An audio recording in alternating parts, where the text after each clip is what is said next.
मेष राशि वालों, मित्रों, शनि की 7.5 आप पर प्रारंभ होने वाली है और यदि आप अभी से नहीं संभलेंगे तो आप पछताएंगे। जी हाँ मित्रों, हम आपको डरा नहीं रहे हैं। शनि की 7.5 शुरू होने के बाद आप पर शनि किस तरह के प्रभाव डालेंगे, आपको कहाँ नुकसान हो सकता है, कैसे आपको बचना है, इस वीडियो में हम बताएंगे। क्योंकि ये एक दो नहीं 2.5 वर्ष तक शनि इस तरह से प्रभावित आपको करने वाले हैं। इसलिए लंबे समय तक शनि का प्रभाव से बचना है तो आप ये वीडियो पूरा देखिए। निश्चित रूप से आप बच जाएंगे, क्योंकि शनि आपके लिए बहुत अच्छे ग्रह माने जाते हैं और यही अच्छे ग्रह आपके लिए बुरे प्रभाव देने लगे तो आप टूट जाते हैं। आपको भयभीत होने की जरूरत नहीं है। शनि जो इस समय प्रभाव दे रहे हैं अभी आपके लिए तो बहुत अच्छी स्थिति में है। तो एक बात आप ध्यान रखिए, अभी जितना फायदा आपको उठाना है, जितना लाभ उठाना है उठाइए, क्योंकि शनि आपके लाभ के घर में बैठे हैं और लाभ के घर में बैठे हैं तो निश्चित रूप से आप इस समय बहुत ज़्यादा लाभान्वित होंगे। जितना ज़्यादा आप खुद को माला माल बना सकें, भाग्यशाली बना सकें, बना लें, क्योंकि ये जो समय आपका है बहुत ही अच्छा है। क्योंकि शनि लाभ के स्वामी होकर लाभ के घर में बैठे हैं और यहाँ से शनि की जो दृष्टि है वो आपके प्रथम, पंचम और अष्टम भाव पर है। अब ऐसे में आप अपना किस्मत खुद सुधार सकते हैं। जितना ज़्यादा इस समय लाभ प्राप्त करना है, जितना ज़्यादा इस समय इनकम करना है, वो सब कर लें, क्योंकि उसके बाद आपके लिए धीरे धीरे, क्योंकि ग्रह बदलेंगे तो डिग्री धीरे 0 से धीरे धीरे बढ़ेगी। अब ऐसे में आपको सतर्क रहना बहुत ज़्यादा ज़रूरी होगा, वरना परेशानी आपकी धीरे धीरे बढ़ेगी। तो ये कह सकते हैं कि 29 मार्च 2025 से, यानी बहुत कम समय है, कुछ समय बाद ही आपके ऊपर जो शनि का प्रभाव होगा वो एक्टिव हो जाएगा। तो इससे बचने का उपाय, कोशिश, प्रयास आपको पहले से करना चाहिए, थोड़े थोड़े ही सही, जिससे कि आप शनि की 7.5 से बचे रहें। तो आपको बता दें कि शनि आपके द्वादश भाव में आ जाएंगे। कब आएंगे? 29 मार्च 2025 को। यहाँ से सबसे निगेटिव बात ये रहेगी कि आपके खर्च जो हैं वो बहुत ज़्यादा बढ़ जाएंगे। तुरंत नहीं बढ़ेंगे। अब आप ये ना समझें कि 29 मार्च के बाद 30 मार्च को खर्च हो जाएगा, ऐसा नहीं होगा। क्योंकि 30 मार्च को तो शनि की डिग्री 0 रहेगी, तो धीरे धीरे बढ़ती है डिग्री। अब ऐसे में धीरे धीरे बढ़ेगी तो प्रभाव भी धीरे धीरे होगा। जैसे आप कोई दवा खाते हैं, दवा खाने के बाद वो पूरे शरीर में फैलते हैं और धीरे धीरे असर करता है, उसी तरह से शनि अपना स्थान बदलेंगे तो 0 डिग्री पर आ जाएंगे, फिर वहाँ से धीरे धीरे प्रभाव देना शुरू करेंगे। तो ऐसे में मित्रों, आपके ऊपर शनि का क्या प्रभाव होगा ये आपको हम बताने जा रहे हैं। क्योंकि 2.5 वर्ष की बात है, तो शनि जो आपके द्वादश भाव में आकर आपके द्वितीय भाव को तृतीय दृष्टि से देखेंगे, सप्तम दृष्टि से छठे भाव और दशम दृष्टि से 9 भाव को देखेंगे। तो ये आप समझ लें कि आपके पारिवारिक स्थिति अब आपके हिसाब से नहीं रहेगा।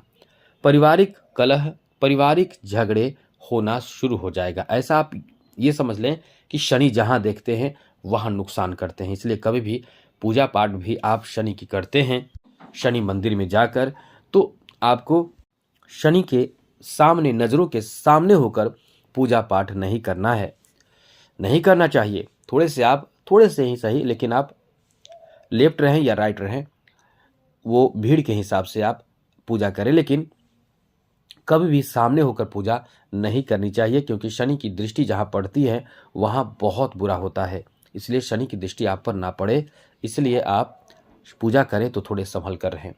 तो शनि की दृष्टि पड़ रही है द्वितीय भाव पर, तो ये आपके द्वितीय भाव जो है वो आपके परिवार भाव भी है, द्वितीय भाव जो है वो आपके वाणी भाव भी है, द्वितीय भाव जो है वो आपके धन भाव भी है। अब ये तीनों चीज़ों पर इसका निगेटिव असर पड़ेगा। जैसे धन है तो धन खर्च बहुत ज़्यादा होना शुरू हो जाएगा। जितना आप इनकम कर रहे थे, इनकम उतना भी हो सकता है, लेकिन उतना ही रहे, लेकिन वही इनकम में खर्च आपका बढ़ जाएगा। क्योंकि द्वादश भाव खर्चीला भाव है, ऐसे में खर्च डबल ट्रिपल होंगे, आपके हिसाब से कहीं गुना ज़्यादा खर्च होंगे। फिर आप विचलित होंगे, परेशान होंगे और खर्च पर नियंत्रण नहीं कर पाएंगे। तो ये आपके लिए बहुत बुरी बात कही जा सकती है। अब यहाँ कोशिश अपनी तरफ से ज़्यादा से ज़्यादा खर्च पे नियंत्रण रखने की करना होगा। आगे बात करें तो परिवार में किसी भी बात को लेकर विवाद ना हो, इसकी भी कोशिश करना होगा। क्योंकि आप कहीं ना कहीं अपने परिवार से तिरस्कृत किए जा सकते हैं। आपकी बातों से परिवार के सदस्य, खास करके माता, नाराज रहेंगे। एकदम से आपसे किसी बात को लेकर सहमत नहीं होंगे, आपकी हर बात बुरी लग सकती है। मेरा मतलब यह है कि घर के सभी सदस्य इस तरह की जो है वो दिखाएंगे कि मतलब, और यहाँ तक कि ऐसे समय में मित्रों आप देखेंगे कि आप ऐसे समय में बहुत आपके जो अपने होते हैं वो साथ भी छोड़ना शुरू कर देते हैं, कम वैल्यू आपको देते हैं। इसका मुख्य कारण क्या है? इसका मुख्य कारण शनि की तीनों दृष्टियां हैं। अब आप ऐसे समझेंगे कि क्या तीनों दृष्टियां हैं। तो आपके धन खर्च बहुत ज़्यादा होता है, फालतू खर्च होता है, स्वास्थ्य प्रभावित हो जाता है, और साथ ही साथ किस्मत भी कहीं कहीं साथ नहीं देता है। तो ऐसे में हर कोई चाहता है, उगते हुए सूरज को प्रणाम करता है, डूबते हुए सूरज को केवल उगते हुए सूरज को ही प्रणाम की जाती है। तो ऐसे में आपके पास धन है, सब कुछ है, सुखी संपन्न है, तो लोग आपकी से मित्रता करते हैं। ऐसे में शनि की 7.5 के प्रथम चरण में आपके खर्च बढ़े रहते हैं, आप तंगी के शिकार होने लगते हैं, परेशानी बढ़ती है, आपकी आर्थिक स्थिति पर बुरा असर पड़ता है, आपके धन खर्च होते हैं जिससे मेंटली आप परेशान होंगे। आप नोट कर लीजिए, आप याद करेंगे कि सही कहा था। जी हाँ मित्रों, आप याद करेंगे कि बहुत ही सही कहा था हमने। आपके मेंटली परेशानी जो है वो बहुत ज़्यादा बढ़ जाएगा, चिंता, तनाव, टेंशन बढ़ेगा। अब ऐसे लोग जो चिंता तनाव जिनका नहीं बढ़ा है वो निश्चित रूप से शनि की जो 7.5 का जो उपाय है वो कर रहे होंगे। तो ऐसे में जो उपाय कर रहे होंगे उन पर शनि की 7.5 का बुरा असर बहुत कम पड़ेगा, बहुत कम पड़ेगा। इसलिए उपाय करते रहें। यहाँ द्वितीय भाव धन और वाणी का भाव है, तो इस समय वाणी को भी आपको ठीक रखना पड़ेगा, वरना आपकी बातों से कोई बहुत ज़्यादा आहत हो सकता है, बुरा लग सकता है, रिश्ते खराब हो सकते हैं, आपकी बात बहुत कड़वी लग सकती है किसी को। इन सब बातों का ध्यान आपको रखना है।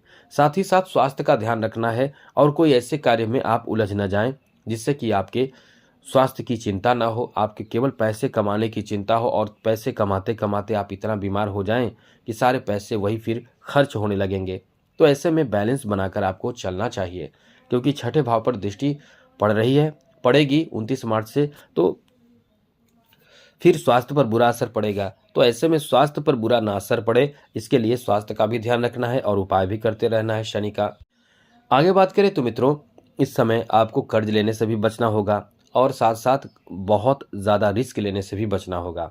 पैसे को लेकर, धन को लेकर कोई भी बड़े रिस्क बिल्कुल भी ना लें, क्योंकि ये रिस्क आपको बहुत ज़्यादा मुसीबत में डाल सकता है, परेशानी में डाल सकता है। इसलिए रिस्क लेने से बचने की कोशिश ज़रूर करें। ये बात आप पूर्ण रूप से ध्यान ज़रूर रखिएगा मित्रों। आगे बात करें तो मित्रों, इस समय किस 9 भाव को शनि दशम दृष्टि से देखेंगे, तो ऐसे में कभी कभी आपकी किस्मत का भी साथ नहीं मिलेगा। काम बहुत आसान होगा, लेकिन वो आसान काम आपसे बनेगा नहीं। बहुत ही सरल काम होंगे, लेकिन सबका बनेगा, आपका नहीं बनेगा, तो आप बहुत विचलित हो जाएंगे कि बहुत आसान काम मेरे से नहीं हो रहा है। इसलिए केवल आपको ये ध्यान रखना है कि शनि की 7.5 का जो प्रथम चरण है वो इस तरह की स्थिति देगा। अब ऐसे में बचने के लिए क्या करना है, बहुत सारे उपाय हैं, उनमें से कोई भी 1-2 उपाय कर सकते हैं। सबसे पहला उपाय ये आपको हम बताना चाहेंगे कि आप अपने घर में ही बैठकर करें। पश्चिम दिशा की ओर मुख करके बैठना है, और शुद्ध होकर पवित्र होकर शाम के समय सूर्यास्त के बाद बैठना है, और आपको मंत्र का जप करना है, ओम प्राम प्रीम प्रम शः शनिश्चराय नमः, या फिर छोटा मंत्र ओम शम शनिश्चराय नमः, या फिर आप चाहें तो और भी कुछ पढ़ सकते हैं, जैसे शनि चालीसा पढ़ सकते हैं, शनि अष्टक का पाठ कर सकते हैं। पढ़िए, जरूर पढ़िए, इससे आपको बहुत राहत मिलेगा, वरना परेशानी आपके साथ जुड़ जाएगी। ये बात आप ध्यान रखिएगा। और हम आपको डरा नहीं रहे हैं, आपको संभलने के लिए कह रहे हैं, क्योंकि ये भी बात है कि केवल शनि के प्रभाव ही बहुत ज़्यादा बड़ा प्रभाव नहीं होगा, बाकी अन्य ग्रहों का भी सपोर्ट आपको मिलेगा, गुरु का सपोर्ट मिलेगा। गुरु भी 9 भाव को देखेंगे, तो गुरु आपको रास्ता दिखाएंगे, सहयोग करेंगे, गुरु से लाभ मिलेगा। लेकिन जो शनि की बात है वो तो आपको ध्यान रखना ही चाहिए। तो आपको और भी उपाय में, आपको पीपल के वृक्ष में शनिवार के दिन सूर्योदय से पहले 1 लोटा जल, जिसमें थोड़ा सा काला तिल और गुड़ मिलाकर शरबत बनाकर अर्पित करने से बहुत लाभ मिलता है। यदि सुबह में समय ना मिले तो शाम के समय आप एक सरसों तेल का दिया जला सकते हैं, इससे भी आपको राहत मिलेगा। कुत्ते को एक रोटी जिसमें सरसों तेल लगाकर थोड़ा सा गुड़ डालकर खिला सकते हैं। बहुत ज़्यादा असहाय जो है, मजबूर है, लाचार है, उसको भरपेट भोजन शनिवार के दिन करा दीजिए। इससे भी आपको राहत मिलेगा। तो ऐसे उपाय आपको करते रहना होगा, इससे आपको बहुत राहत मिलेगा, लाभ मिलेगा। तो चैनल को सब्सक्राइब रखिएगा। जय माता दी, राधे कृष्णा, ओम नमः शिवाय।